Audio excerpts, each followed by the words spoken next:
तो चलो एगो गीत सुनी ला।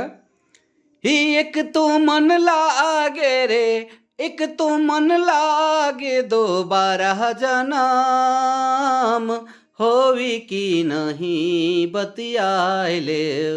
ए सोना दिल के बतिया हरे मान के बतिया बतियाए ले। जिंदगी कर कहाँ का ठिकान, सोना दिल के बतिया हर मान के बतिया बतियाए ले। जिंदगी कर कहाँ का ठिकान, काहे भरोसा कखन, काहे भरोसा कखन जिंदगी रहला कि नहीं बतियाए ले। ए सोना दिल के बतिया हर मान